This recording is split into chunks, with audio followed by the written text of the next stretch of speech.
We are back on Taking Care of Business on Kern Radio News Talk 1180. As many of you know, we did a story a couple of weeks ago that really has some special meaning for Clay and I. It's the story of an American soldier, one who's been a POW for 3 years in Afghanistan, if you can believe that. Our only POW in Afghanistan. Sergeant Bowe Bergdahl. We had a number of calls and responses after we did that show, and one of those calls was from a woman in Wisconsin who, with her family, was trying to obtain 30,000 signatures for Sergeant Bergdahl. We have that woman on the phone, Brenda Weber. Brenda, welcome to Taking Care of Business. Thank you for having me, and good morning. You tried to get 30,000 signatures in 30 days. That was the goal, right? Right. The deadline for the petition was March 27th. Uh-huh. And how many signatures are you up to now? Are you ready? 74,000. 74? Just a little over 74,000 as of today. Wow. And you know, it's funny. I looked at your website this morning and it said 60-something. I guess I looked at it before you updated it, but that's incredible. Right. We had 10,000 signatures come in the last couple of days. Wow. That's all due to the Clay and Marty show, you know. It must be. Oh, so, and that's... We're and just that's, thrilled with the response, though. Wow. And Brenda, that's in a 5-week period, basically? Yes. Wow. That's yes, incredible. Just a little over a month. Uh-huh. Now, what are you going to be doing with the signatures? Well, our initial goal was to have them presented on the House floor from Congress.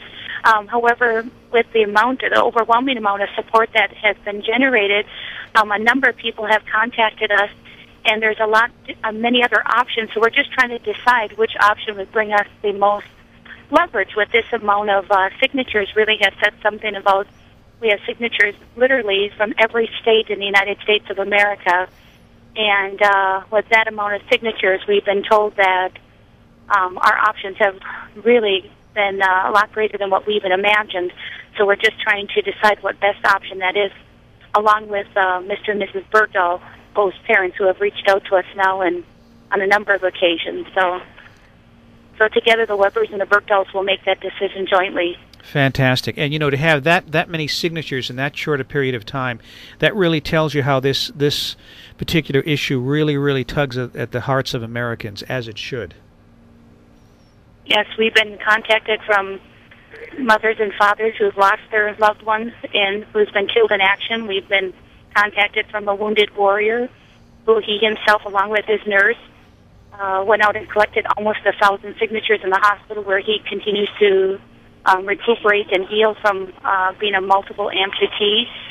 And people like you and I and POW MIA organizations and patriotic organizations and people who just love this country, and it really weighs very heavy on their hearts that one of our own American soldiers has seen no freedom since June 30th, 2009. You know, I hate to be negative, but what do you really expect to accomplish by delivering a petition to Congress? Well, our plan is no longer to present them to Congress. What our goal is, what my son's goal is hopefully to hand them right to President Barack Obama.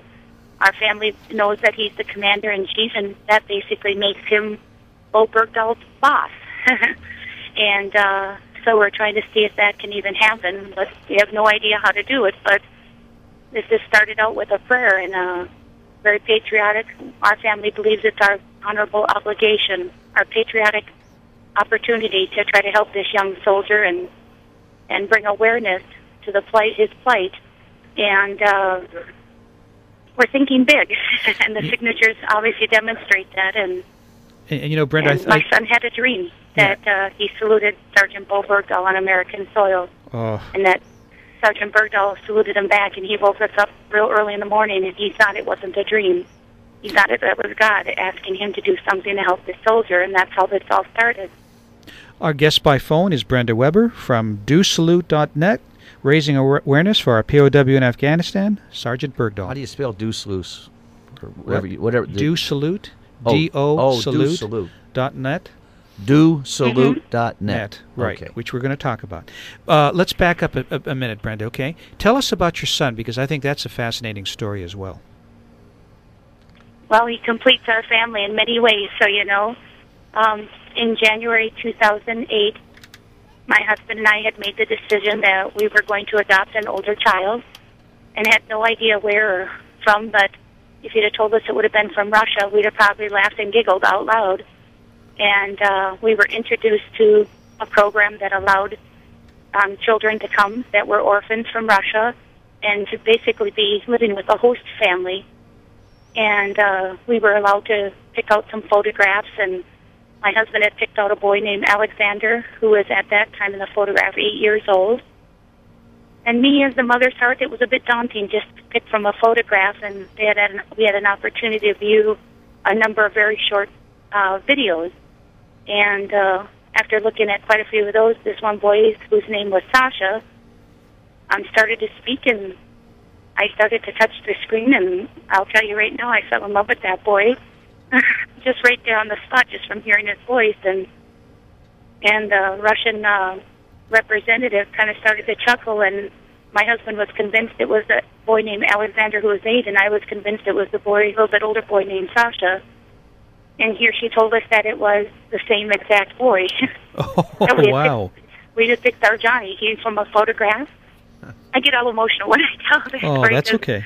It's just it just had God's hands all over this adoption. And here we had picked the same exact boy, but just two very different years apart, and the toll of him being in an orphanage had really taken its toll on our son, or our son-to-be at that point. And so it wasn't evident that it was even the same boy in the video that it would have been in the photograph. And we started the adoption process that day, even before we physically met him. So talk about faith, huh? Yeah. Leap of faith. Yeah. Now, Brenda, he's you and I've talked before, obviously, but he's an Eagle Scout. And yes, he is. Mm-hmm. And he was the one that started you on this crusade, on this campaign, right? Yes, very much so. John became an Eagle Scout in September of last year. 3 years to the date he started scouting, he became an Eagle Scout. And he just immersed himself into our country's culture. And when we landed in Atlanta, Georgia, on the day we came home with him for being 25 days in Russia, he got very emotional the moment we landed, and he kept pointing up. And we didn't know Russian, and he only knew about 5 words of English. And thank goodness a female passenger went by and helped us translate, and she said he actually became so emotional, he just wept. And he pointed to the American flag, and he said he tasted freedom for the very first time in his life. And that feeling has stayed with him, and he's just been somewhat of this gentle reminder to all of us never to take all this for granted, that many of us do. So he started this organization, and he unveiled it on Veterans Day of last year, and found out about Bowe Bergdahl, and we've been posting inspirational messages and prayers on his Facebook site. And that's when he had the dream that he had saluted the sergeant and that he was no longer a prisoner of war. And he woke us up, and almost at 4 o'clock in the morning, he said he was sure that this was what he was supposed to be doing, was try to bring awareness. And we had no idea how to even start doing something like that. But we sure did. Now you started out. You started out with Alexandra, then you had Sasha, and now it's John. Right. My son chose his name. He chose my father's in memory of my dad as his first name, and then he chose my husband's first name as his middle name, and of course he took our name. Last name is Weber. So, yeah.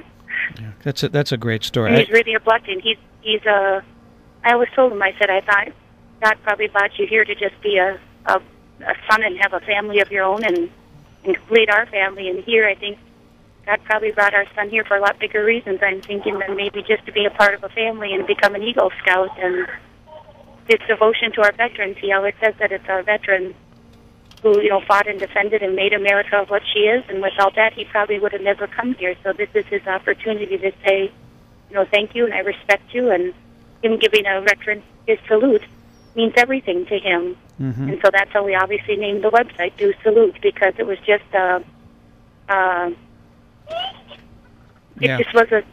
it's just what it was meant to be. Yeah, that's a blessing. Brenda, when we come back from the break, let's talk about dosalute.net and the wonderful work that you're doing, okay? We'll be back in a moment. Okay, thank you. Oh, don't go anywhere. We'll be back in a moment on No, I won't. Okay. We'll be back in a moment on Taking Care of Business on Current Radio, News Talk, 1180.